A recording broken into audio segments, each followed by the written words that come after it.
No, I didn't expect lunch to go this way, and damn it. Well, that stupid mushy love and the brain bullshit I was thinking today. I was gonna try and, I don't know, gauge her on it. Subtly. There goes that plan as she lapses back into a melancholic silence. Lunch bell soon following. Photography lapses in the blink of an eye because Ben doesn't matter at this point in the original game, so what scene? We're gonna insert a Ferris scene. Okay, listen, okay? Let me just put this down. I get it, right? We already had a Ben scene before this on the... whatever. But, like, why did you insert a Ferris...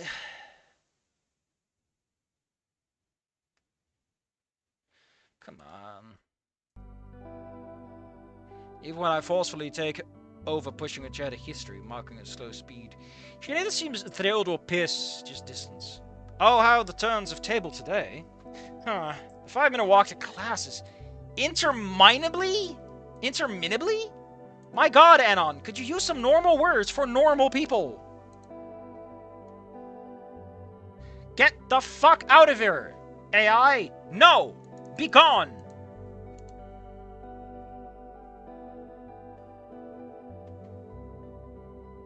Why doesn't it pop up the usual little thing? In a way that lasts for a very long time and is therefore boring or annoying. Are you calling your girlfriend boring or annoying? Holy shit, Anon. Just putting this out there, buddy, but... You were close. Just love the little cling afterwards.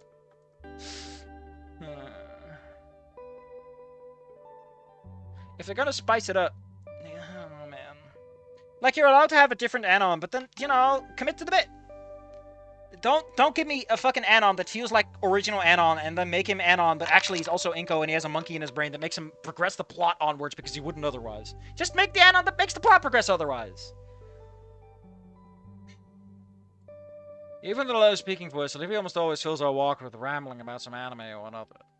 Rot stuff, esoteric internet shit. But not today. But not today.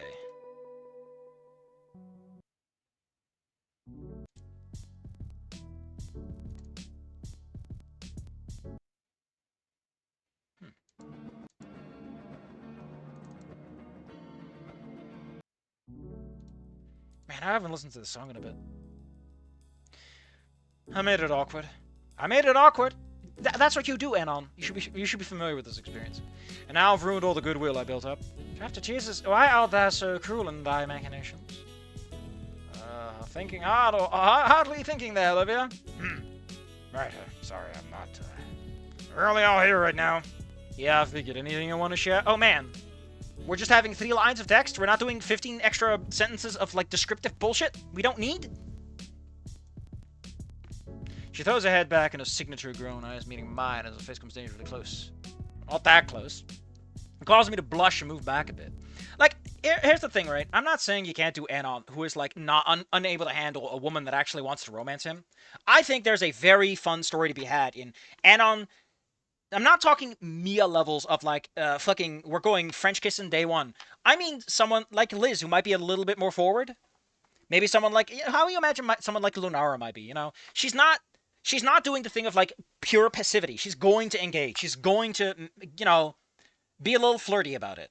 I think it'd be adorable to have Anon deal with a woman like that that's actually interested in him, and he's like, I don't know what to do. Like, where is this coming from? Why does a woman want me? And he's just completely confused and unable to handle it, and I would love that. That seems fun, because then he can have Anon blush and be this bashful little weirdo who's like, I want to be a weirdo, but I can't, because I keep thinking about girls! Or if you want to be fancy, just gonna wink at the camera. You can think about guys, too. You're allowed to have him smooch a trans woman and or a trans man or a non-binary and just fucking go hog wild. You can go hog wild, man. But that's cute, right? Like, honestly, that'd be kind of neat. Because Anon seems like the kind of person, like, even if you're gonna go with gay Anon, I kind of think there's a fun story to be told. And Anon has always repressed his gayness because that's how it works on 4chan, right? Like, he's never really confronted his sexuality because he's a shut-in, and unfortunately, it's like he called people gay, so he never really thought about it. Like, it never came to his mind at any moment. So now that he's confronted with an actual gay guy that wants to give him a big old fat kiss on the lips, he's like, I don't know what to do with this. Why do is this love? Baby, don't hurt me? Don't hurt me no more? That means someone else other than Anon would have to take the lead. Yes, because Anon is actually a really shit protagonist when you think about it. When you really think about it, the only reason that Anon and Fang get together at all is because someone else pushed them in the same room over and over again. Like, if you really think about it, Anon is a terrible protagonist. And that's kind of the point of Snoot Game! Ugh! No one made a I don't want him to kiss Nasser. I want someone new, someone fresh. Because I don't like a lot of the guys in this. I don't like a lot of the girls. Like, a lot of the secondary characters are like, yeah, they're cute. Like, I can kind of see Lunar. I can see Mia. But, you know. They're not my tastes. Which is ironic, because I have a little very short draft on Damien over there. Where Damien is the protagonist. Because, you know, tertiary characters and push him to the forefront. You can call him secondary all you want, but we all know that's not really true. Anyway. For those okay, make me blush a bit. I really got to thinking about what you said earlier. I really got to think about what you said earlier. Neither of us know shit about what we'll do when it's over. Well, not fair. I have no plans. You got college and other things. Feeling of dread inhabits my hollow chest cavity. You know, that'd be very cute for Anon to say if he was literally like a vampire and they cut his heart out years ago. And he's like, man, haven't had a heart in 15 years. Makes the heart palpitations really weird, though. I've had a couple of... I don't know what it is, but lately I've been thinking about First off, I've been reading Mob Psycho, and it's a blast. It's a blast. But outside of that, I've been thinking about some actually fucking banger lines. I'm like, I should capture these banger lines and not write them down. And instead let their ambient essence suffuse my works in other ways. Because I forgot, I didn't write them down, so I can't even quote them for you. But there's some actual jokes that work in the written medium that aren't just like, we're going to describe to you what this would look like in the manga. Which to me always felt like a bit of an admittance of defeat. What the fuck?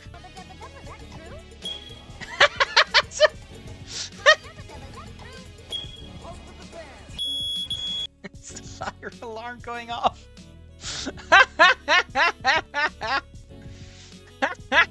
That's so good.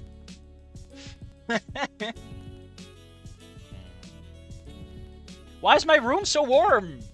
What's the weather like? What the fuck? No.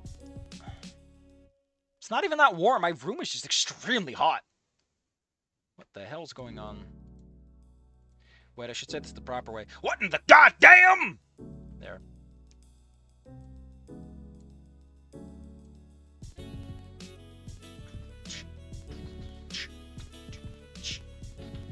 Anyway, where was I?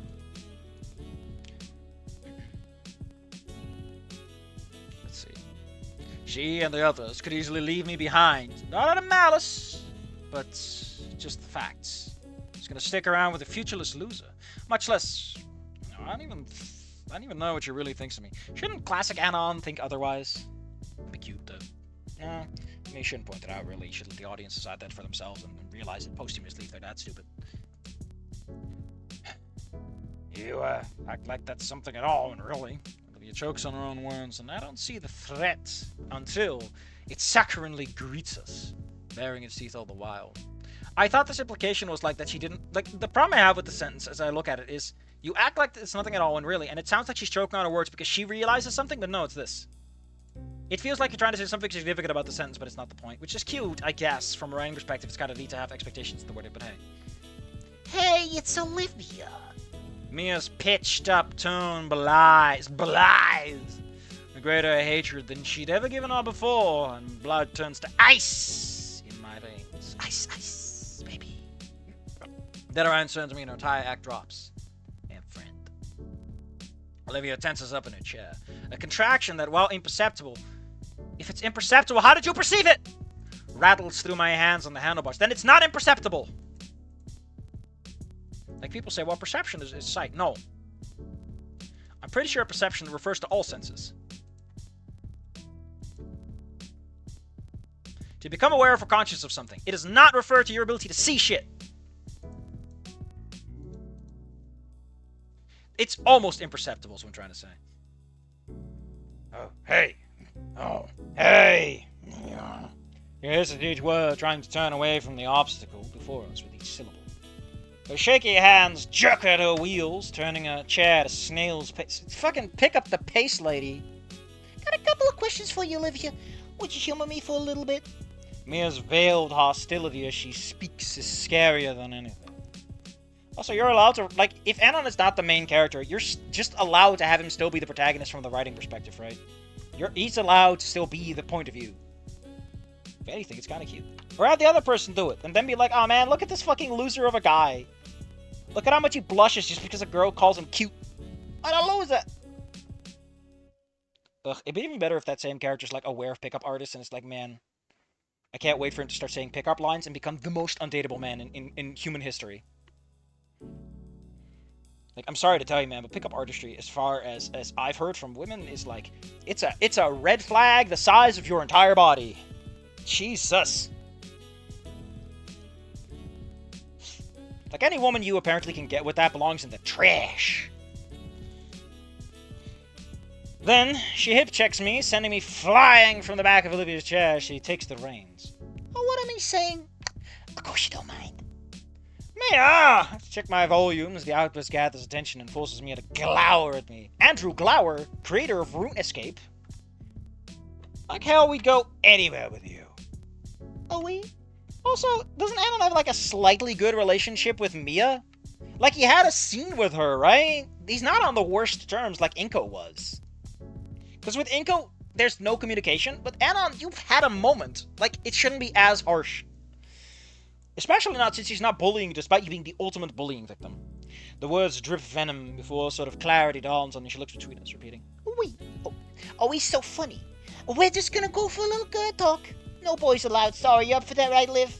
Actually, I'm a trans man and Anon's a trans woman, so how about you go have a chat with the girl in the room, and the man in the room is gonna drive off. Just fucking Back to the Future, flaming wheels and everything. And Anon's like, well, I guess this is a really weird way, but Nona is the new name. She, her, okay? Fuck, this is a really weird way to come out. Man, the guts of the author who writes that fucking sentence. The guts of the author who writes a coming out in that way. Oh. That's such a power move. Oh. I'm losing my shit over a terrible joke. Oh. I'm dying here. What was happening again? Mia puts a hand on her shoulder and cockily raises an eyebrow at me. Well, at least she's not cockily cocking it up. Please tell her to piss back off. Whatever biker ball she got railed out in. Railed out in? Out in? Roll away from her. Anything? The Lunar... Don't call it a pickle! No! That's such a bad word to use. Senator knew exactly what he was doing. He knew exactly what he was doing to me with that line. Instead, Olivia stays silent, a look of wide-eyed fear paralyzed on her face. It's a weird way to describe this. I don't know why, but the use of the word... Like, I can see paralyzed being used here, but not like this. Like, to paralyze something on her feels more active than the verb paralyze should imply. Mia mockingly shows me, oh, so yeah, will just be a moment. Don't worry, the pretty ladies. Well, how nice of you to call him pretty. Oh, you think I'm pretty? Flutters eyelashes. Then I'm suddenly alone as the big red cunt drives off with Olivia. Without any protest. Protest? Jesus, Anon, Safi, you're losing it. You're even calling yourself Anon because you're just that fucking dunzo kabunzo. I got 5 minutes until I'm dead. Please, remember me for being stupid. On my tombstone. Just put a big old face with his tongue sticking out. With the word big dingus. You're on adventure in the darkest dungeon, breaking your mind. Ha! Ancient scriptures and tomes of realms never seen. I open the page, and it's that fucking joke I just said. My mind, it curls inward like a monkey's paw, for I have learned the truth of reality, and it's so fucking funny. Ah. Fractals are funny. That's one way to describe Call of Cthulhu. Anyway, where was I? I'm deflated, just as much by Mia's domineering presence as I am by Olivia's timid lack thereof. Didn't fight at all. Am I making the right call? She knew when to roll away before, so maybe I don't know, white knighting her? Getting in the way? And ignoring the unspoken danger if I followed, I found my feet thoroughly planted on the spot. What the fuck are you... Like, I get what you're saying here, right? But this is so weird. Like, even ignoring the unspoken danger if I followed. Then this implies you're gonna say that he's moving, but he's not. It's just... It's like you're setting up a sentence and then you're... Olivia knows what she's doing. She doesn't need to be swinging in the rescue or some stupid fancy like that. Yeah, we already had the bully scene for one. And two, you just called yourself out for white knighting. We have 2 reasons for you not to even consider it. Just a minute anyway. She'll be back in class and we can all laugh after school over whatever childish bullshit Mia was trying to pull. I still keep throwing glances down the hall so I could see to Mrs. Prockling's. I half expect Olivia to come wheeling down the hall any second, there in great parasol in tow. But I make it to Prockling's without that occurring and take my seat, watching the clock in anticipation.